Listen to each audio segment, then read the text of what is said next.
आप सभी को बहुत बहुत धन्यवाद। थैंक यू सो मच रविवार के दिन आज इस विशेष अंक में अदालत के जुड़ जाने के लिए, और इत्मीनान से रिकॉर्डिंग देखेंगे तसल्ली से बाद में, उनको भी नमस्कार। थैंक यू सो मच समय देने के लिए। लग चुकी है अदालत, आज है रविवार और रविवार के दिन कई सारे महत्वपूर्ण विषयों पर बात करेंगे। आज हम बात करेंगे प्रैक्टिकल ट्रेडिंग की। देखिए बहुत चर्चा होती है, बहुत बातचीत होती है, बहुत अध्ययन आप लोग करते हैं, लेकिन प्रैक्टिकल्स क्या है ट्रेडिंग के उसकी बात करेंगे, बहुत प्रैक्टिकली बात करेंगे। और साथ में जैसा आप इशारा समझ गए होंगे ट्रेडिंग के प्रैक्टिकल्स की भी बात करेंगे। तो आज का सत्र बहुत विशेष होने जा रहा है। आप सबका बहुत बहुत स्वागत आज की इस अदालत में। धन्यवाद सभी का। और आगे बढ़ने से पहले कुछ एक चीजें हमेशा की तरह आपको याद दिला दूं, बहुत जरूरी चीजें हैं। सबसे पहले तो याद रखिए कि investment in securities markets are subject to market risks. Read all the related documents carefully before investing. तो याद रखिए कि निवेश करने से पहले निवेश से जुड़ी सारी जानकारी हासिल करनी चाहिए। सारे दस्तावेज उस निवेश से संबंधित आपको उनका अध्ययन करना चाहिए। और बाजार में निवेश हमेशा बाजार जोखिम के अधीन होता है, ये बात भी आपको हमेशा याद रखनी चाहिए। तो ये इंपॉर्टेंट जानकारी है जो आपके साथ साझा करना मेरा दायित्व है।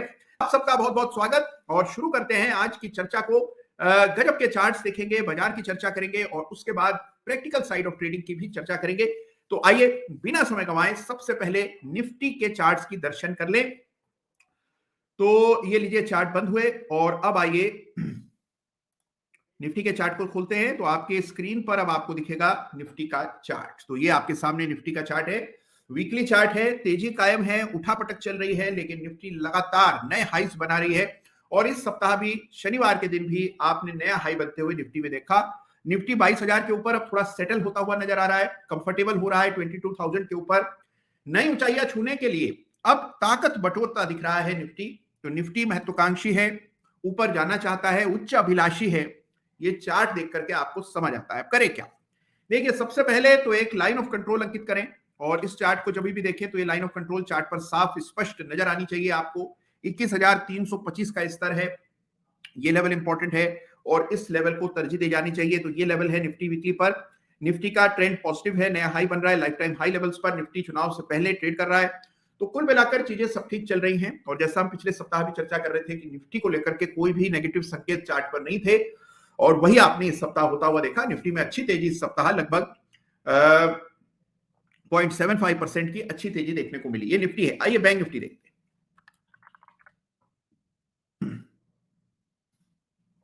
ये बैंक निफ्टी तेजी यहां पर भी बनी 1% की, और बैंक निफ्टी भी इस रेजिस्टेंस की ओर बढ़ रहा है। उठापटक बैंक निफ्टी में ज्यादा रही।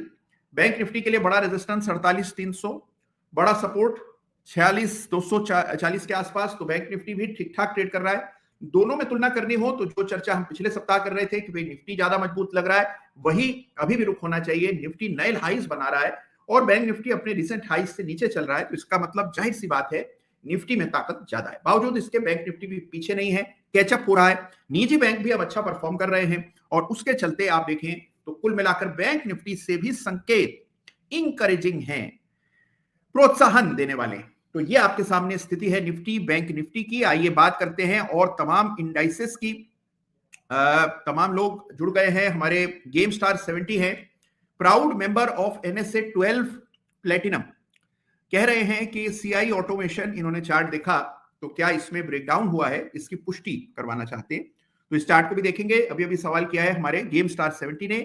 NSE यानी नौकरी से आजादी कार्यक्रम के 12वें सीजन के सेनानी हैं और प्रश्न कर रहे हैं। चलिए सवाल का मैं जवाब देता हूं, लेकिन उससे पहले आइए कुछ और चार्ट्स देख लें। ये निफ्टी बैंक निफ्टी हमने देखा।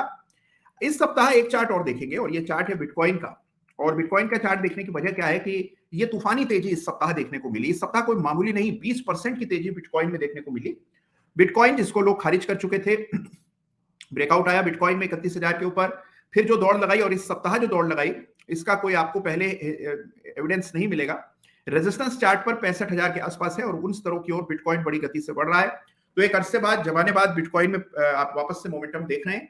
देखिए इस बात को कोई नकार नहीं सकता कि बिटकॉइन भी एक एसेट क्लास है और इसमें भी बड़े पैमाने पर दुनिया भर में निवेश हो रखा है। बिटकॉइन का बढ़ना यानी कि कई एसेट क्लासेस में से पैसा जब निकलता है तभी बिटकॉइन का रुख करता है। विशेष रूप से इसको गोल्ड और जो बाकी प्रेशियस मेटल्स हैं उसमें से पैसा निकल करके कई बार बिटकॉइन में लगता है। तो बिटकॉइन की जो तेजी है इसको भी ओवरऑल पर्सपेक्टिव में समझना जरूरी है और इसीलिए बिटकॉइन के चार्ट को देखें। यह बात जरूर है कि बिटकॉइन अब रेजिस्टेंस के करीब आ चुका है और 65,000 पे बड़ा अहम रेजिस्टेंस है। लाइफ टाइम हाई लेवल्स के करीब बिटकॉइन ट्रेड कर रहा है। तो हम देख रहे हैं कि निफ्टी में तेजी कायम है, बैंक निफ्टी में है, बिटकॉइन में है। आइए आगे बढ़ते हैं, देखते हैं अमेरिका में क्या हो रहा है। वहां पर चुनावी मौसम गर्मा रहा है। ये नेस्डेक है और हम देख रहे हैं कि ऊंचे ऊंचे वायदे हो रहे हैं, लेकिन जो सबसे बड़ी ताकत यदि किसी एक चार्ट में है तो वो नेस्डेक के चार्ट में। नेस्डेक में एक बड़ा भारी ब्रेकआउट हुआ है। ये ब्रेकआउट 2021 के हाईस को नेस्डेक ने पार किया है। देखिए, इसको विशेष तरजीह दी जानी चाहिए। एक समय था जब ये टेक स्टॉक्स का एक कहें कि मिनी मेल्टडाउन हुआ 2022 में, और कुछ ऐसे वहां पर हेज फंड्स हैं जो काफी समस्या में आ गए। बड़ी तेजी से नेटफ्लिक्स, मेटा और बाकी तमाम जो मेजर टेक प्लेयर्स हैं उनमें हमने बड़ी गिरावट आते हुए देखी। उसके बाद कंसोलिडेशन हुआ और वापस से कमबैक नेस्डेक में आता हुआ दिखा है। नेस्डेक ने एक अहम लेवल यानी कि 16,000 के स्तरों को डिसाइसिवली इस सप्ताह पार करके 0.25% की बड़ी दमदार तेजी दिखाई है। नेस्डेक का यह ब्रेकआउट बताता है कि लाइफ टाइम हाई लेवल्स पर यूएस टेक स्टॉक्स ट्रेड कर रहे हैं, और ये बड़ी इंपॉर्टेंट चीज है। देखिए, अमेरिका में तेजी, नए अध्याय की शुरुआत तेजी की वहां होते दिख रही है। चुनाव का मौसम है, चुनाव में वहां पर हमेशा से शेयर बाजार और उसके लेवल्स जो हैं वो एक चुनावी मुद्दा रहता है। तो अभी ऐसे समय पर आप देख रहे हैं कि नेस्डेक में ब्रेकआउट हुआ है, बहुत पॉजिटिव संकेत नेस्डेक से आ रहे हैं। हमारे बाजार तेज हैं, बिटकॉइन तेज हैं, तो हम देख रहे हैं चारों ओर आपको हरा ही हरा नजर आ रहा है। आइए नेस्डेक के बाद एक दफे डाउ जोन्स के चार्ट को भी देखते हैं।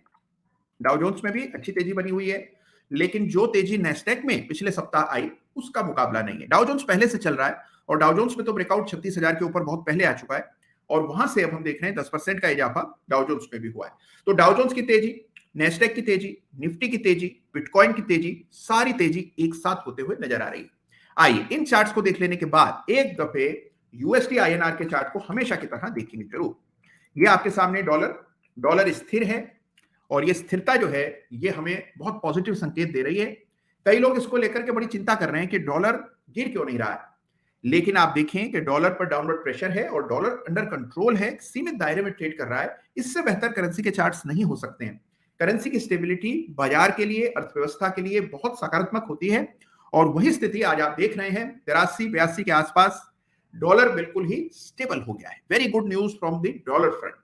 आगे बढ़ते हैं तो निफ्टी देखी, बैंक निफ्टी देखी, ग्लोबल मार्केट्स देखे, साथ में देखा डॉलर। आइए इंडिया विक्स को देख लेते हैं। ये इंडिया विक्स को देखें तो यहां पर भी ठीक ठाक स्थिति बनी हुई है। थोड़ा इजाफा जरूर हुआ, लेकिन यहां पर भी कोई बड़ा ब्रेकआउट नहीं हुआ, यानी चीजें यहां पर भी काबू में।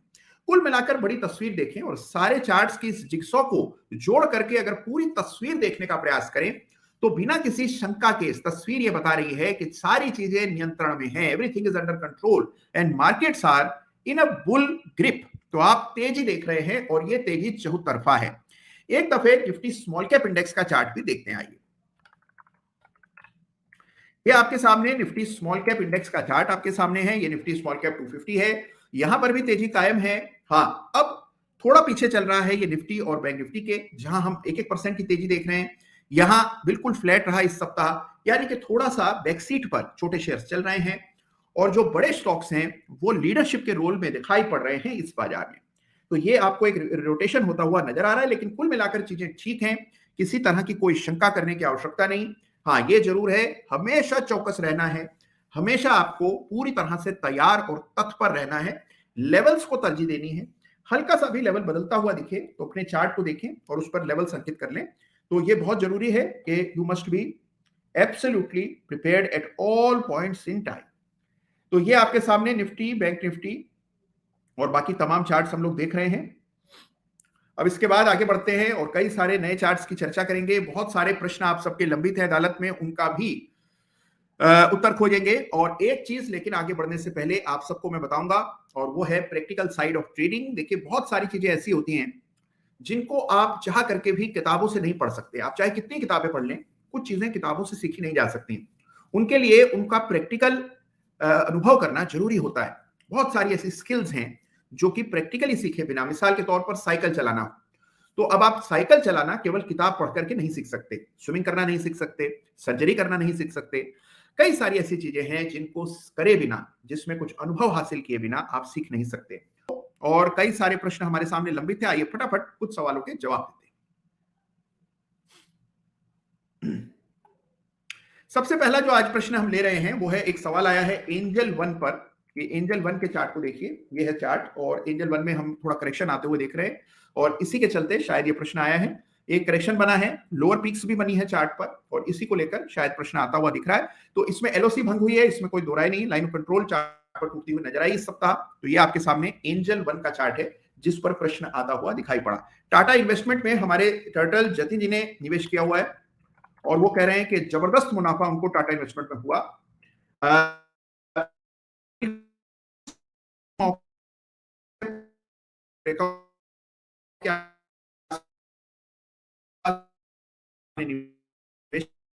क्या मेरी आवाज आप तक पहुंच रही है? क्या आप मुझे सुन पा रहे हैं? क्षमा चाहता हूं, कुछ तकनीकी गड़बड़ों की वजह से मेरा संपर्क चला गया था, लेकिन अब मुझे उम्मीद है कि सब तक आवाज पहुंच रही होगी। अगर आवाज पहुंच रही है, मुझे देख पा रहे हैं, तो एक बार यस लिखिएगा कृपा करके।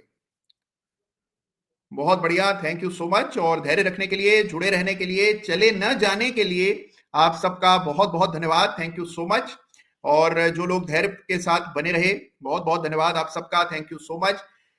टेक्निकल इश्यूज रहते हैं टेक्निकल एनालिस्ट के साथ, और ऐसा ही टेक्निकल इशू एक सामने आया जिस वजह से कनेक्शन कुछ समय के लिए बाधित हो गया, लेकिन finally we are connected, thank you so much. गजब के संदेश इस बीच आप सभी ने भेजे हैं, वाह वाह। एक हमारी श्वेता जी हैं जो बड़ा अच्छा संदेश इन्होंने भेजा है, लाजवाब प्रोग्राम है, लाइफ चेंजिंग, एक सोची समझी रणनीति के तहत, वाह बहुत बढ़िया, thank you so much Shweta ji, गजब, बहुत बहुत धन्यवाद आपका इस संदेश के लिए, थैंक यू सो मच। तो ये टीकेपी के सदस्य रही होंगी और संदेश भेज रही हैं श्वेता जी। चलिए आगे बढ़ते हैं और अब देखिए वापस चार्ट की ओर रुख करते हैं। अभी हम चर्चा कर रहे थे चार्ट्स की, और ब्रेकडाउन से पहले, यानी कि हमारा कनेक्शन समाप्त हुआ उससे पहले हम चर्चा कर रहे थे चार्ट्स की। तो आइए कुछ चार्ट्स का रुख करते हैं, कुछ और चार्ट्स की चर्चा करते हैं। कुछ ही क्षणों में आपकी स्क्रीन पर आप चार्ट्स देख पाएंगे। तो लीजिए चार्ट हाजिर है, तो लीजिए हाजिर है आपके सामने निफ्टी का चार्ट एक बार फिर से, और हम चर्चा कर रहे हैं चार्ट्स की, और साथ में जो प्रश्न आए थे, तो एक चार्ट जिस पर प्रश्न किया था वो था टाटा इन्वेस्टमेंट, जिसकी चर्चा हम लोगों ने की, बड़ा ब्रेकआउट हुआ, और जब मैं इस चार्ट का उल्लेख कर रहा था उसी समय हमारा कनेक्शन डिस्टर्ब हो गया था। तो टाटा इन्वेस्टमेंट जबरदस्त अपट्रेंड में चार्ट है और शानदार तेजी देखने को मिल रही है। ये एक बार दोबारा टाटा इन्वेस्टमेंट के चार्ट का रुख करते हैं। अगर मान लीजिए तब बात आप लोग न सुन पाए हों, तो लीजिए चार्ट आपके सामने, ये तो डेली चार्ट है, लेकिन हम यहाँ वीकली चार्ट का चार्ट देख रहे हैं। वीकली चार्ट पर ब्रेकआउट हुआ 2700 के आसपास, वहां से हमने देखा एक बहुत ही जबरदस्त तेजी बनी, 2700 का टाटा इन्वेस्टमेंट अब 8000 के ऊपर ट्रेड कर रहा है। तो गजब का अपट्रेंड इस चार्ट पर रहा है, शानदार अपमूव। और इस प्रकार के चार्ट्स को खोजने के लिए थोड़ी मशक्कत करनी पड़ती है। चार्ट्स देखिए तो ये चार्ट आपको दिखने लगते हैं। कई बार हम सोचते हैं कि जो चार्ट बढ़ गया होता है, अब ये देखना तो बहुत मुश्किल है, बहुत कठिन होता है, लेकिन क्या है कि अगर आप मेहनत करेंगे तो ही ऐसे चार्ट आपकी निगाह में आएंगे। ये देखिए जतिन कपूर जी लिख रहे हैं कि आपकी शिक्षा से टाटा इन्वेस्टमेंट में 383% रिटर्न मिल रहा है, 1600 पर लेते हुए महंगा लग रहा था, ब्रेकआउट आज 8000 हो गया है। बहुत बढ़िया, बिल्कुल सही बात की कि जब आप लेते हैं उस समय वो महंगा लगता है, लेकिन उसके बाद अगर आप सही मौके पर लेते हैं तो यू कैन एट टाइम्स, और अगर बाजार साथ दे, चार्ट साथ दे, शेयर अच्छा हो, कंपनी अच्छी हो, कॉर्पोरेट गवर्नेंस अच्छा हो, तो आपको शानदार रिटर्न्स देखने को मिल सकते हैं। तो इसीलिए रिस्क लेंगे तभी रिटर्न मिलेगा, लेकिन रिस्क को हमेशा इंटेलिजेंटली लेना है और सोच विचार करने के बाद, सारी चीजों की तस्दीक कर लेने के बाद ही निवेश करना है। तो ये बहुत इंपॉर्टेंट है और यही हमारा कर्तव्य है। देखिए हम में और एक आम व्यक्ति में क्या अंतर होगा, किसी नए व्यक्ति में क्या अंतर होगा, जब आप बिना सोचे समझे निवेश कर बैठेंगे। इस कार्यक्रम का, इस चैनल का, इस तमाम मुहिम का एक ही लक्ष्य है कि आप एक जागरूक निवेशक की तरह निवेश कर पाएं, एक सधे हुए निवेशक की तरह, एक परिपक्व निवेशक की तरह निवेश कर पाएं। यही उद्देश्य है, जिससे वेल्थ बने। केवल थ्रिल्स ना मिले, केवल आपको आनंद आए, एंटरटेनमेंट हो, मजा आए, इसलिए निवेश न करें।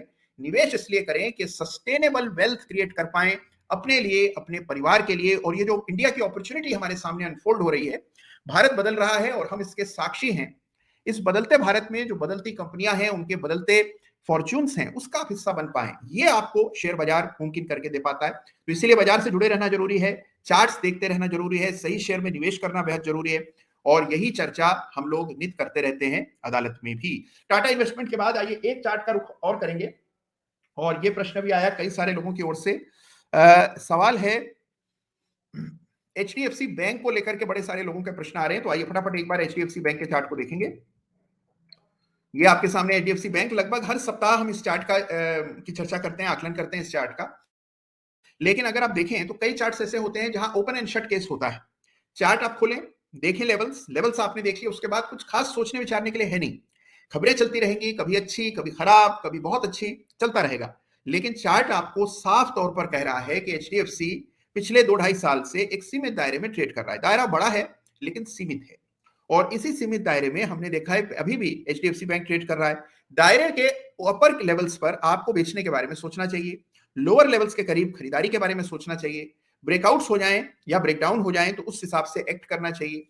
अगर आप इस तरह का एक बहुत ही क्लियर व्यू रखते हैं तो कोई परेशानी, कोई चिंता, बेवजह का स्ट्रेस नहीं होता है, और आप बहुत ही क्लैरिटी के साथ चार्ट्स को समझ पाते हैं। तो ये आपके सामने एचडीएफसी बैंक का चार्ट है जिसमें हम ये दायरा देख रहे हैं, बरसों से चला आ रहा है। चलिए, अनेकों प्रश्न हमारे सामने आए हैं। एक हमारे टेकेम के चार्ट, टेकेम मतलब टेक महिंद्रा के चार्ट पर एक प्रश्न आया, जल्दी से उसको निपटा दें फिर आगे बढ़ेंगे। और विक्रम दास जी आज हमारे साथ जुड़ेंगे, उनसे भी चर्चा करनी है हमें, तो बिना समय गंवाए आइए टेक महिंद्रा का चार्ट देख लें। ये देखिए टेक महिंद्रा, अभी हम देख रहे थे कि टेक्नोलॉजी स्टॉक्स में ग्लोबली बड़ा अच्छा मोमेंटम बन रहा है, लेकिन टेक महिंद्रा रुका हुआ है। एक ब्रेकआउट आया, ब्रेकआउट के बाद शेयर थोड़ा थोड़ा करके नीचे फिसल रहा है। एक पैटर्न तैयार हो रहा है जिसको बुलिश फ्लैग पैटर्न कहते हैं। फ्लैग का ब्रेकआउट हुआ तो फिर और बड़ी तेजी बनती दिखेगी, लेकिन फिलहाल के लिए कुछ कमजोरी चार्ट पर दिख रही है, और इस सप्ताह तेज बाजार के बावजूद लगभग 4% का ड्रॉप टेक महिंद्रा में आता हुआ दिखा। Flag pattern under formation, LOC डालिए 1120 रुपए के करीब। आइए एलओसी को संशोधित कर दें, ये आपका लाइन ऑफ कंट्रोल है, और इस लाइन ऑफ कंट्रोल के साथ ऑपरेट कीजिए। कई बार देखिए लोग मुझसे पूछते हैं कि हमारा शेयर चल नहीं रहा, या उस तरह से नहीं बढ़ रहा जैसा हम कल्पना करते हैं, या हमने तो सोचा था कि ब्रेकआउट हुआ है, अब इसके बाद ये रुकेगा ही नहीं, भागता ही चला जाएगा।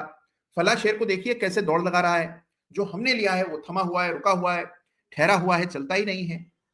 भाई देखिए, आपकी टीस मैं समझ सकता हूं, और हर इन्वेस्टर जो नया होता है उसके मन में ऐसे ही विचार बाजार को लेकर होते हैं कि बाजार कोई आपके हुक्म का गुलाम है। आपको ऐसे लगता है कि आपने कहा चलो तो चल पड़ेगा, आपने कहा रुक जाओ अब मैं बेचकर निकल रहा हूं तो वो वहीं से पलट जाएगा।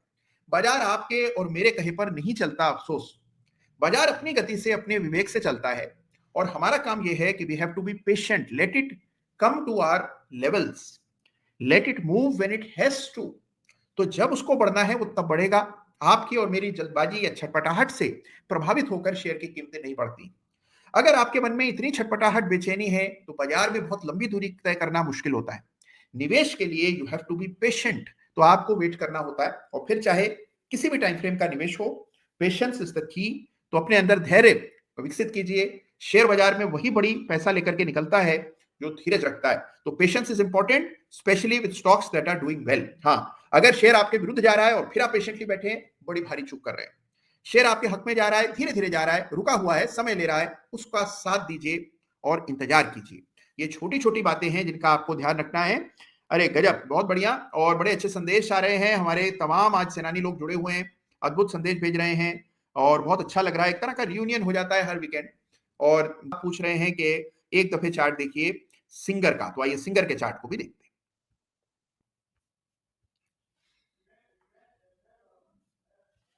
हाँ, एक चीज यहां पर आपको बता दूं कि हम जिन भी चार्ट्स की चर्चा अदालत में करते हैं, किसी भी चार्ट पर कोई खरीदारी बेचने की हमारी राय नहीं होती है।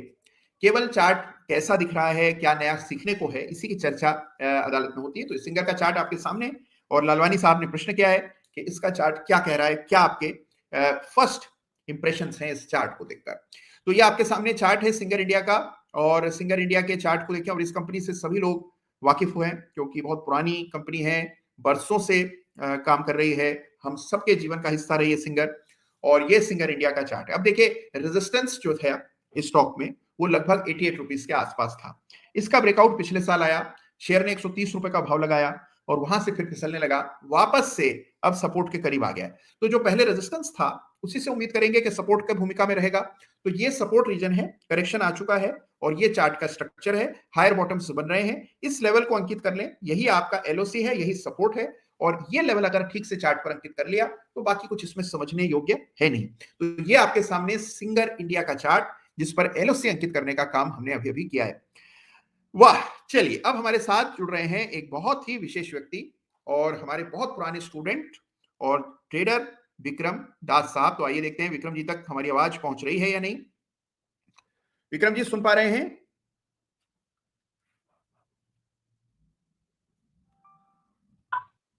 आपकी आवाज आ रहा है सर? विक्रम जी आवाज आ रही है? जी आवाज आ रही है। अरे वाह, बहुत बढ़िया, बहुत डैशिंग लग रहे हैं आप इस शर्ट में। तो हमारे साथ विक्रम दास जी जुड़ गए हैं, और विक्रम दास जी नोएडा से ही हैं, राइट? सर फिलहाल मैं अभी होम टाउन में उड़ीसा में हूँ। उड़ीसा आए हुए हैं, अरे वाह, बहुत बढ़िया। तो उड़ीसा आए हुए हैं विक्रम जी, बहुत बढ़िया। तो विक्रम जी ये बताइए, बाजार में कब से हैं आप? मुझे पता है बहुत समय से हैं, लेकिन जो दर्शक हमारे देख रहे हैं उनके लिए अपना थोड़ा परिचय दे दीजिए। सर पहले तो नमस्कार, और आपकी आवाज बहुत दिन के बाद सुन के तो मतलब एक्साइटेड में हूँ मैं, बहुत खुशी हूँ, मतलब मैं अदालत नहीं आपके देख रहे थे? हमेशा। जी बीच में अदालत देख नहीं रहे थे विक्रम जी? जी, अदालत तो यूट्यूब वो तो सब दिखते हैं सर, लेकिन आपके साथ हाँ, बात हाँ, करने में जो खुशी मिलता है, जी जी, वो बिल्कुल वो बिल्कुल। वो वो मुझे टेक्निकल सीखने में भी इतनी खुशी नहीं अरे मिलती। वाह, बहुत बढ़िया। तो विक्रम जी आप कहाँ पर हैं, उड़ीसा में कहाँ से हैं? सर उड़ीसा भुवनेश्वर तो आप जानते हैं। जी जी। भुवनेश्वर से 2 घंटा दूरी है, हमारे डिस्ट्रिक्ट जाजपुर है। अच्छा, वाह, बहुत बढ़िया, शानदार। तो सर मैं अपने बारे में बता देता हूँ सर। मैं जी बेकार हो गया कोरोना में, तो वहां मैंने कोरोना में जॉब क्विट कर लिया सर, ड्यूरिंग द जी कोरोना। जी। और मैं शिफ्ट हो गया अपनी होम टाउन में ड्यू टू फिजिकल थोड़ा सा फिटनेस, तबीयत खराब था। हम्म। और उसके बाद अभी मैं ट्रेडिंग में कंटिन्यू है, और सर जॉब दोबारा बैक किया नहीं मैंने, अरे वाह, बहुत बढ़िया। अभी तो नौकरी से आजादी फुल हासिल टाइम कर से। चुके हैं विक्रम जी। और कितने साल जॉब की थी आपने विक्रम जी? कितने समय से जॉब कर छोड़ा आपने? करीब 2003 से और 2017 ईयर्स मैंने जॉब। अरे 17 साल की नौकरी छोड़कर विक्रम जी ट्रेडिंग कर रहे हैं। तो विक्रम जी क्या फर्क पाते हैं? देखिए, अब आप जॉब कर रहे थे तो आपको यहाँ रहना पड़ता था, अब आप उड़ीसा रह रहे हैं, तो वहाँ की लाइफ यहाँ की लाइफ में जी क्या अंतर देखते हैं? सर, अंतर ये है कि पॉल्यूशन नहीं है थोड़ा सा। आप सांस ले सकते हो, सांस क्या बोले, पॉल्यूशन नहीं होता है गाँव में। और जो जी आपकी आसपास नेचुरल होती है, इतनी इतना यहाँ पे इतना डेवलप नहीं हुआ है, हो रहा है लेकिन इतना नहीं है जी। जितने दिल्ली जितनी नहीं। हम्म।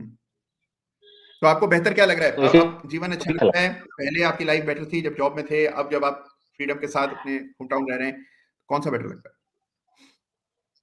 सर अगर यहाँ पे एक पॉइंट फाइनेंशियल को लेके बोला जाए, मेंटली तो ठीक है, बट फाइनेंशियली लेके बोला जाए तो जॉब इनकम तो है था सर, वो मतलब है ही है जब। और ट्रेडिंग कभी अब इतनी जल्दी नहीं होता है, ये बात तो पता नहीं था। ये तो हम एक डिसीजन लिए करना है, तो कोरोना के टाइम जॉब ऐसे भी ऑफिस से हमारी जॉब चला गया था, मतलब देखा था कंपनी हमसे काम नहीं दे पाया हम, तो कंपनी जॉब चला गया, तो मैं बाद में मिला। और लेकिन मैं उसको अब पीछे नहीं जाना चाहता था, तो मैं आगे आ गया। मैं सोचा कि मैं अपनी लाइफ को मैनेज कर लूंगा, लेकिन एक्चुअली प्रैक्टिकल उतरे तो उसमें पता नहीं रिस्क है। और पहला साल तो मैंने पहले स्टार्टिंग में अच्छा चल रहा था, 2021 जब कोरोना एंड हो गए, वहाँ मार्केट भी सही था और इनकम भी सही चल रहा। ऑल्दो कैपिटल इतनी नहीं था, लेकिन फिर भी सही ट्रेडिंग चल रहा था। लेकिन 2000 अगेन दूसरा साल में फिर इतना कुछ इनकम हुआ नहीं, मतलब इतनी स्टैंडर्ड लाइफ जितना मिनिमम होता था। बट उससे मेरे को ये सीख मिला कि अगर आपको ट्रेडिंग से मैनेज करनी है लाइफ, तो आपको कुछ कॉन्स्टेंटली स्टेडीली काम करनी पड़ेगी, ऐसे तो कुछ नहीं होगा।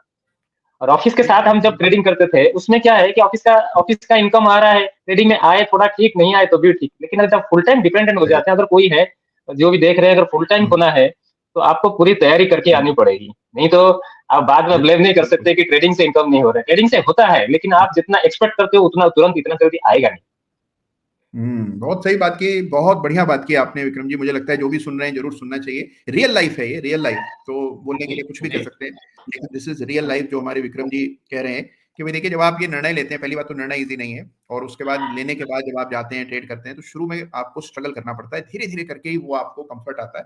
और जो पे चेक का कंफर्ट है कि भाई ठीक है, 1 तारीख को चेक आएगा और आपको पता है, और उसकी जो बात आपने कही कि भाई ठीक है, उसके बाद ट्रेडिंग में कुछ मिल गया तो ठीक है। लेकिन यहाँ पर क्या है, जब आप इस पर पूरी तरह से आश्रित हो जाते हैं, तब आपको उसमें मेहनत करनी पड़ती है, और मेहनत से ही रिटर्न्स आते हैं, काम करते रहना पड़ता है। बहुत बढ़िया बात की ऊपर विक्रम। ऊपर से sir family support, moral support, ये भी आपको पता है। ट्रेडिंग अभी भी हमारी इंडियन सोसाइटी में क्या वो है कि क्या कर रहे हो, मतलब अच्छा हाँ, सट्टा चल रही है। ये एक गांव में जनरली चलता है, लेकिन उनको कन्विंस करने से बेहतर है कि अगर आप परफॉर्म ही कर लो तो अपने आप धीरे धीरे खत्म हो जाता है, जो उनको लगे कि हाँ ठीक है, वो इनकम तो चल ही रहा है। नहीं, देखिए किसी को कन्विंस करने की आवश्यकता नहीं है, क्योंकि देखिए किसी के पैसे लेकर के तो आप ट्रेड कर नहीं रहे हैं, आप तो अपनी पूंजी लगा रहे हैं। जी जी लेकिन क्या होता है कि आप पे जो ये सामाजिक दबाव रहता है कि भाई ट्रेडिंग कोई काम नहीं है, कोई फुल काम नहीं है, फिर इतना पढ़ लिख कर फायदा क्या हुआ, तुम्हें तो यही करना था, तो कभी भी कर सकते थे। इस तरह की बातें सुनने को अक्सर मिलती हैं, अभी भी मिलती हैं। लेकिन जो बात हमारे विक्रम जी ने कही बहुत इंपॉर्टेंट है कि परफॉर्म करके दिखाओ। अगर आप परफॉर्म करके दिखा रहे हैं तो लोग अपने आप आपको अप्रिशिएट करने लगते हैं, फिर कहते हैं कि अरे वाह, हमें भी बताया करो कैसे करते हो। तो ये बदलाव आ जाता है सोच में, but this happens once you do well. बहुत इंपॉर्टेंट है। तो बहुत शानदार काम कर रहे हैं विक्रम जी। तो विक्रम जी, अब आप बताइए, अब आपका दिनचर्या क्या रहती है? जैसे अब आप फुल टाइम ट्रेडिंग को दे रहे हैं, तो कैसे अपने दिन को डिवाइड करते हैं, कितना समय देते हैं, पूरे समय मार्केट ट्रैक करते हैं? नहीं, पूरे समय तो नहीं कर पाता हूँ, थोड़ा घर में भी इन द सेंस कि कभी-कभार कुछ काम आ जाता है अपने जी। पर्सनल लाइफ को लेके। लेकिन हाँ, मोस्टली टाइम मेरा जो ट्रेडिंग टाइम होता है, मैं मॉर्निंग में 8:30-9 बजे अपना जो भी है डेली काम फिनिश करके मैं ट्रेडिंग में बैठ जाता हूँ। और स्टार्टिंग में मैं जब यहाँ पे आया था तो मैं इक्विटी में अपना मोमेंटम ट्रेडिंग हो, स्विंग ट्रेडिंग हो, और ज़्यादा से ज़्यादा 1 से 3 महीने तक इस बेसिस पे ट्रेड करता था। और सारे क्या स्टॉक्स थे, कोई भी फ्यूचर एंड ऑप्शन में यूज़ नहीं किया हूँ पिछले 1 डेढ़ साल से। मैं कोई डेरिवेटिव में ट्रेड नहीं कर रहा हूँ। और तो मैं वो मैं ट्रेड करता हूँ, मतलब जैसे पोजीशंस इंट्राडे में बहुत कम करता हूँ सर। तो इसीलिए मुझे कंप्यूटर के पास ज़्यादा देर रुकने की ज़रूरत नहीं है। तो अगर मेरी पोजीशंस हैं, कोई पोजिशनल है 5 डेज़ 7 डेज़, तो मैं उसको एक बार चेक करता हूँ। अगर मार्केट ठीक है, तो मैं थोड़ी देर के बाद भी देख सकता हूँ अपना काम के अंदर कुछ अगर काम है तो। नहीं तो मैं फुल डे नहीं देखता हूँ। और इवनिंग में, लेकिन हाँ, इवनिंग के बाद मैं शाम को 7 बजे के बाद मैं पूरी चार्ट फिर मैं दोबारा पूरा सारा का सारा 2 घंटे टाइम देता हूँ। उसमें सारा चार्ट स्टडी करता हूँ, आज क्या हुआ, कोई नया पैटर्न है, कोई नया मौका है, उसको अपॉर्चुनिटी को फिर देख के नोट करके फिर मैं फाइनल करता हूँ। कल सुबह के लिए, कितने मॉर्निंग के शेयर लिए ट्रैक फिक्स आ कर रहे जाता हैं विक्रम जी? क्या पूरा मार्केट ट्रैक कर रहे हैं? कितने शेयर ट्रैक करते हैं आप? है। सर मिड कैप 100 तो पूरी है, और स्मॉल कैप और माइक्रो कैप और लार्ज कैप में कुछ ही। लार्ज कैप में करता हूँ, लेकिन फ्यूचर डेरिवेटिव नहीं करता हूँ। तो ओवरलुक जरूर करता हूँ, इतनी डीपली नहीं जितना मिड कैप स्मॉल कैप, क्योंकि मुझे उसमें थोड़ा सा ज्यादा कंफर्ट है। और शुरू में से उसमें थोड़ा सा मुझे ज्यादा होल्ड लगता है, मतलब मुझे अपना मजबूती लगता है, और उससे मैं ज्यादा कंफर्टली मेरा ट्रेडिंग का स्टाइल और जो है मैं उसमें ज्यादा कंफर्ट हूँ। बहुत बढ़िया। तो हमारे विक्रम जी जो है वो तमाम शेयर ट्रैक कर रहे हैं, डेरिवेटिव का इस्तेमाल नहीं करते हैं। और देखिए इनका शेड्यूल इन्होंने बताया, अभी पूरे समय पहले 8:30 बजे से तैयार हो जाते हैं, बाजार देखने लगते हैं, और बाजार के बाद भी 2 घंटा लगाते हैं। तो 2 घंटे लगा करके पूरा होमवर्क करते हैं, अगले दिन की तैयारी करते हैं, और फिर नेक्स्ट डे ट्रेड करते बिल्कुल। हैं। और वीकेंड पर भी समय देते हैं विक्रम जी? जी, वीकेंड पे समय देते हैं मोस्टली मैं वीकली चार्ट देखने के लिए। जो मेरे पास पोजीशन पड़ा है उसका तो देखना ही देखना है कि वीकली बेसिस पे क्या हुआ रिजल्ट। अगर नहीं भी है, अगर कोई नया अपॉर्चुनिटी है, दिखना है कि मुझे मेरे पास कुछ है, मैं ट्रेड कर सकता हूँ, या कुछ इन्वेस्टमेंट थोड़ा सा मीडियम टर्म शॉर्ट टर्म देख सकता हूँ, तो मैं वीकली भी सारे चार्ट जितने मेरे वॉच लिस्ट पे है मैं सारे एक एक करके स्टडी करता हूँ वीकेंड ग्रेट। में। तो ये देखिए भाई, मेहनत तो करनी पड़ती है। और ये आप सोचें कि आप फुल टाइम ट्रेडर बन जाएंगे और उसके बाद जब मन होगा तब ट्रेड करेंगे, शौकिया ट्रेड करेंगे, तो फिर देखिए काम नहीं चलेगा। समय पूरा देना पड़ेगा, अनुशासन में रहना पड़ेगा, एक स्ट्रक्चर चाहिए आपके पूरे शेड्यूल को, तभी सफलता मिलती है। और यही काम विक्रम जी कर रहे हैं। तो बहुत बहुत धन्यवाद आपका विक्रम जी। आनंद आ गया आपसे बात करके, और इतनी दूर भुवनेश्वर के आगे से, राजपुर से जुड़े हुए हैं, और शानदार काम कर रहे हैं, निवेश कर रहे हैं। लंबी यात्रा रही, और अब फुल टाइम ट्रेडर हो गए हैं। बहुत बहुत धन्यवाद Vikram ji. Thank you so much. All the very best. Thank you sir. तो ये हमारे विक्रम जी हैं, देखिए जुड़े हुए हैं उड़ीसा से, और फुल टाइम ट्रेडर हो गए हैं, गजब का काम कर रहे हैं। और बहुत इंपॉर्टेंट बात कह करके गए हैं कि आपको वक्त देना होगा, इसको मेहनत करनी होगी। आप सोचिए, पहले दिन ही आप आगे बढ़ जाएंगे, पहले दिन ही सफलता मिल जाएगी। तो किसी भी व्यवसाय में नहीं होता, किसी प्रोफेशन में नहीं होता। You have to work at it, learn it slowly and well. तो बहुत बड़ी बात कही। चलिए, मजा आ गया बात करके विक्रम जी से, और बड़ा आनंद का जीवन अब व्यतीत कर रहे हैं अपने होम टाउन में। अच्छा, इस बीच देखिए सवालों की झड़ी लगी हुई है, तो आइए कुछ एक सवाल और निपटा दें, और फिर प्रैक्टिकल ट्रेडिंग की बात करेंगे।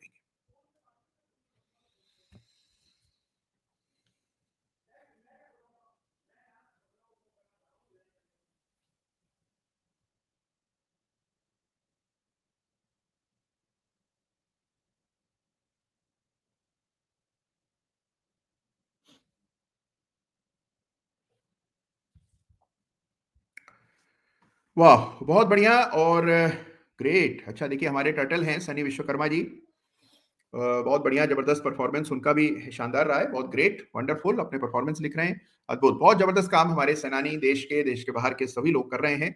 हम आगे बढ़ रहे हैं, कुछ और चार्ट्स की चर्चा करेंगे। ढेरों सवाल हैं अदालत के सामने जिन पर फैसला देना है। तो फटाफट आइए कुछ एक सवालों को निपटा देते हैं। एक सवाल आया है, और ये सवाल कर रहे हैं सुवेन फार्मा पर, हमारे सैकत लाहा जी का प्रश्न है, तो इसको ले लेते हैं।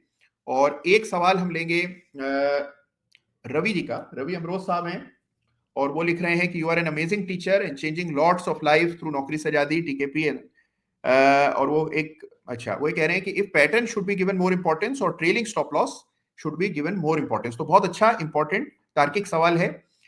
ये प्रश्न है हमारे रवि जी का, और उनका प्रश्न ये है कि पैटर्न को ज्यादा तरजीह दी जानी चाहिए या फिर ट्रेलिंग स्टॉप लॉस को ज्यादा इंपॉर्टेंस दी जाए, ये है प्रश्न। तो देखिए, इंपॉर्टेंस हमेशा आपके एग्जिट स्ट्रेटजी को दी जानी चाहिए रवि जी, और इसके लिए पहले से आपको तय करके अपनी एग्जिट स्ट्रेटजी चलना है। मिसाल के तौर पर मान लीजिए आपने किसी विषय पर किसी वजह से कोई शेयर खरीदा, खरीदने के बाद वो आपके हक में जा रहा है, आपने ये सोचा है कि इसमें ट्रेलिंग स्टॉप लॉस रखेंगे। एक मिसाल दे रहा हूं, मान लीजिए आप कहते हैं कि मैं 10 डेज एक्सपोनेंशियल मूविंग एवरेज के साथ साथ अपनी पोजीशन को ट्रेल करूंगा, और जब कभी price 10 days exponential moving average के नीचे बंद होगा तब एग्जिट करूंगा। मान लीजिए ये रणनीति है आपकी, और उसके बाद आप देखते हैं कि कोई बेरिश पैटर्न बीच में कायम हो जाता है। तो देखिए, हमारा नियम ये था, निकलने की रणनीति ये थी कि हम एवरेज के नीचे क्लोज आने पर ही निकलेंगे।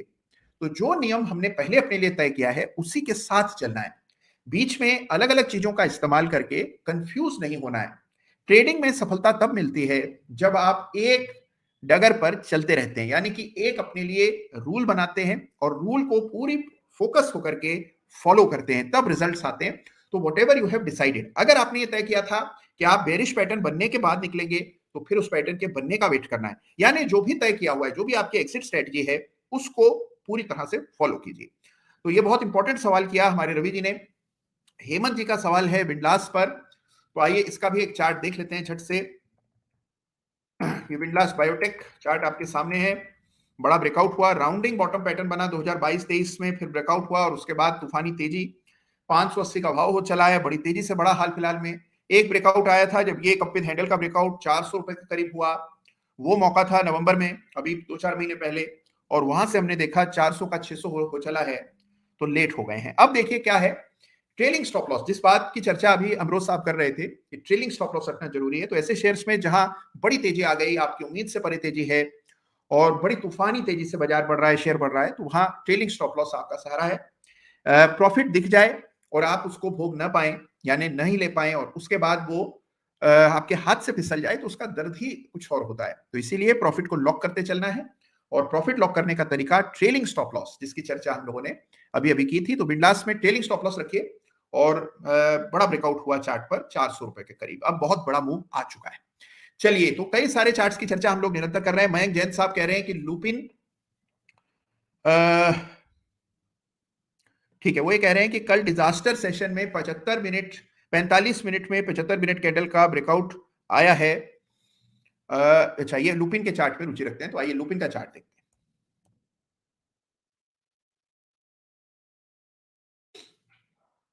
आपके सामने लुपिन का चार्ट है, और मेरे ख्याल इंट्राडे चार्ट्स की चर्चा कर रहे थे, तो ये इंट्राडे चार्ट है आपके सामने। लुपिन का रेजिस्टेंस दिख रही है इस इंट्राडे चार्ट पर। खास देखिए, ऐसा एनालिसिस करने में कोई खास मेहनत नहीं लगती है, ऐसे लाइन डालिए। अब इस लाइन के ऊपर ब्रेकआउट हो जाए तब इसमें 75 मिनट चार्ट पर ब्रेकआउट आएगा, अन्यथा ये लेवल अभी भी होल्ड कर रहा है। ये लेवल है 1640 रुपए का। 1640 के ऊपर ब्रेकआउट की राह देखिए। एक लाइन बना दी चार्ट पर और तस्वीर बिल्कुल शीशे की तरह साफ हो जाती है। तो रेखा ठीक से डालिए, और ये लाइन होनी चाहिए इस चार्ट पर। ये चार्ट है लुपिन का, जहां हमने एक अच्छा मोमेंटम बनते हुए देखा, और हमने देखा कि एक रेजिस्टेंस के बिल्कुल करीब रुका हुआ है शेयर। तो ये लुपिन का चार्ट है। सवाल किया था अभी अभी, और इसका उत्तर मिला। देखिए, एक सवाल हमारे राहुल चौधरी साहब भी पूछ रहे हैं। वो ये लिख रहे हैं कि स्टॉक का ब्रेकआउट होता है, वॉल्यूम भी अच्छा होता है, फिर भी शेयर नीचे आ जाता है, ऐसा क्यों होता है? देखिए, अगर कई बार देखिए क्या होता है कि ब्रेकआउट्स आते हैं, ब्रेकआउट किसी की बाइंग की वजह से आते हैं। अब बाइंग होगी तभी ब्रेकआउट होगा, तभी दाम एक लेवल को पार कर पाएगा, क्योंकि उस लेवल पर तो बिकवाली आ ही रही थी। उस बिकवाली को समेट किसी ने और खरीदारी की मांग की, तभी वो लेवल ब्रेकआउट देता है।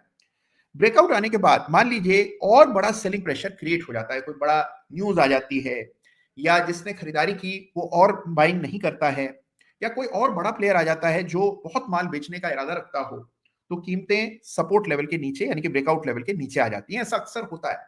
देखिए, एक चीज समझ लीजिए ठीक तरह से, ट्रेडिंग में, निवेश में रिस्क तो है ही। अगर आप सोचिए रिस्क ना हो तो क्या ये रिटर्न मुमकिन है? जो रिटर्न हम ट्रेडिंग से उम्मीद रखते हैं, जो बाजार का CAGR है, वो रिटर्न बाकी सेफ इन्वेस्टमेंट से ज्यादा क्यों है? क्योंकि ट्रेडिंग और इन्वेस्टमेंट्स में रिस्क होते हैं, और ये रिस्क हम लेकर के चलते हैं, इसको इंटेलिजेंटली लेते हैं। ये काम आप जरूर कर सकते हैं, लेकिन आप चाहें कि रिस्क ही खत्म हो जाए, मुमकिन नहीं है। आप 10 ब्रेकआउट चेस करते हैं, हो सकता है कि 3 बार आपके साथ ऐसा हो कि आप ब्रेकआउट देखकर बाय करें और अगले ही पल शेयर नीचे आ जाए। लेकिन 7 बार, 5 बार, 6 बार ऐसा भी होता है कि जो ब्रेकआउट आपने देखा वो ब्रेकआउट शेयर को 5 गुना, 4 गुना कर देता है। तो ये रिस्क रिवॉर्ड का खेल है राहुल जी। इसकी वजह कोई क्यों वजह हर केस टू केस चेंज होती रहेगी, लेकिन ऐसा हो सकता है और इसीलिए स्टॉप लॉस रखना अनिवार्य है। चलिए, कर लो दुनिया मुट्ठी में, सी कुमार जी का सवाल है। नौकरी से आजादी के 7वें सीजन के स्टूडेंट रहे हैं। टाटा मोटर्स इन्होंने 242 रुपए से होल्ड किया हुआ है। गजब, अद्भुत, बहुत बढ़िया, ग्रेट। और इनका इंटरेस्ट है बहुत बढ़िया भाई, ब्लू डार्ट में इनका इंटरेस्ट है। तो ब्लू डार्ट का चार्ट भी देखेंगे, आइए। तो ब्लू डार्ट के चार्ट पर आते हैं और साथ ही रेन इंडस्ट्रीज के चार्ट को देखेंगे। अल्फा किंग 55 इसमें रुचि रखते हैं तो दो फटाफट चार्ट देखते हैं और फिर आगे बढ़ेंगे।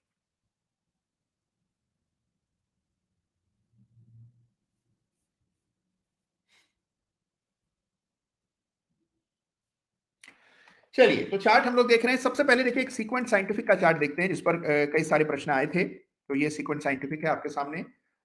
ये 75 मिनट का चार्ट है, लेकिन जो चार्ट हम देखते हैं अक्सर वो है वीकली।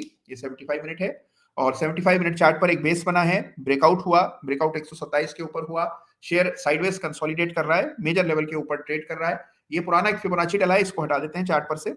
और अब आप इसको इस लाइट में देखेंगे तो यहां पर आपको 125 के आसपास एक सपोर्ट नजर आएगा। यही लेवल इस चार्ट पर एलओसी का भी काम करेगा। तो 125 के लेवल पर एलओसी अंकित कर दीजिए। आइए ब्लू डार्ट की बात करें। ये ब्लू डार्ट और ब्लू डार्ट एक्सप्रेस तेजी लगातार कायम रही थी इस शेयर में। बड़ा ब्रेकआउट हुआ, फिर एक पैटर्न बना जो मैंने यहां अंकित किया हुआ है। इस पैटर्न को मेगाफोन पैटर्न या फिर ब्रॉडनिंग टॉप पैटर्न कहते हैं। फिर इसके बाद ब्रेकडाउन हुआ, फॉल हुआ और अब स्टॉक एक सपोर्ट के करीब ट्रेड कर रहा है। तो ये सपोर्ट है आपका और सपोर्ट के स्तर को यो मार्क कर दीजिए। ये जो लेवल है 5700 5800 के, यहाँ पर बड़े सपोर्ट है और हम देख रहे हैं कि 2021 के बाद से 5700 के नीचे शेयर नहीं गया, लेकिन अब बहुत करीब आ गया उन लेवल्स के। कुल मिलाकर के देखें तो बाजार से कम प्रदर्शन कर रहा है, कमतर प्रदर्शन है। बाजार तेज है, ये शेयर रुका हुआ है, रेंज में ग्रसित है। रेंज के निचले स्तरों पर जरूर है लेकिन है तो रेंज में। ये आपको चार्ट देखकर समझ आता है। तो ये ब्लू डार्ट का चार्ट है। और एक सवाल और इसके बाद फटाफट हम ले लेते हैं। ये सवाल किया है, अच्छा ये जो ब्लू डार्ट का सवाल था ये हमारे सी कुमार साहब ने किया था। और रेन इंडस्ट्रीज, हाँ रेन इंडस्ट्रीज की भी बात कर लेते हैं, आइए फटाफट।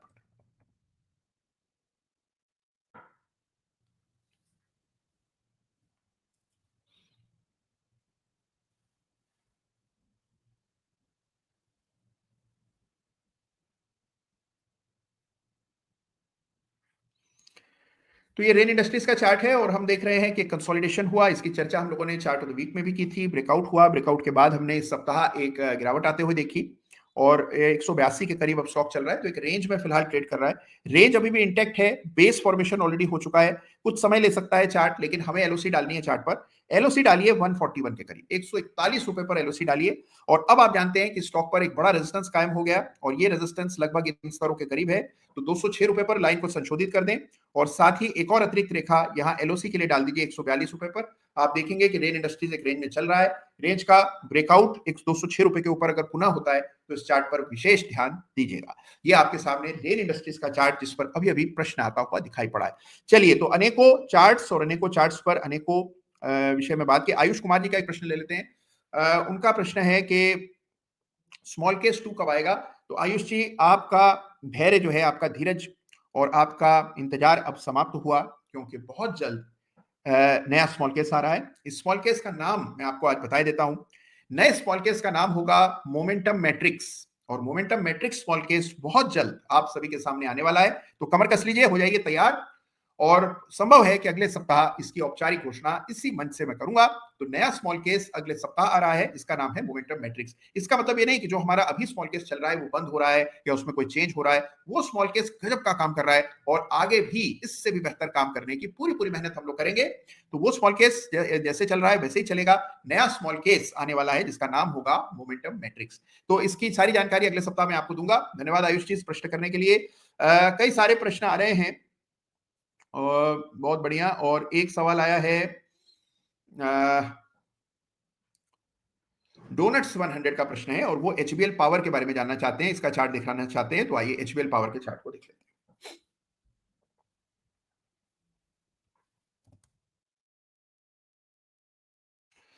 तो यह है आपके सामने एचपीएल पावर का चार्ट और हम देख रहे हैं कि इसमें बड़ा जबरदस्त एक अपमूव देखने को मिला। एचपीएल पावर में तेज रफ्तार बढ़त आई और हमने देखा कि अभी भी तेजी कायम है। अभी भी बहुत स्ट्रॉन्ग स्ट्रक्चर है, चार्ट बहुत स्ट्रॉन्ग है। और देखिए इसमें ब्रेकआउट 120-22 के आसपास हुआ, वहां से 5 गुना, ये लगभग 1 बरस से भी कम समय में हुआ। 5 गुना 1 बरस में अगर शेयर हो जाए, उससे हम फिर भी अपेक्षाएं रखें तो हमारी ज्यादती है, लेकिन फिर भी बहुत जबरदस्त चार्ट है, हायर बॉटम्स बना रहा है। तो इस चार्ट को जरूर देखते रहिए, लेकिन हाँ, एंट्री पॉइंट्स बहुत टफ हो जाते हैं इन स्तरों पर ढूंढना। सिग्निफिकेंट करेक्शन आने का के बाद ही आपको इसमें अवसर मिलेंगे, लेकिन चार्ट्स देखिए और एलओसी जरूर अंकित कर लीजिए अगर निवेश है। चलिए, तो ये बात हो गई एचबीएल पावर की, जिसमें डोनट्स 100, बहुत अच्छा सवाल किया आपने, अच्छे शेयर के बारे में, गजब के प्रश्न आ रहे हैं।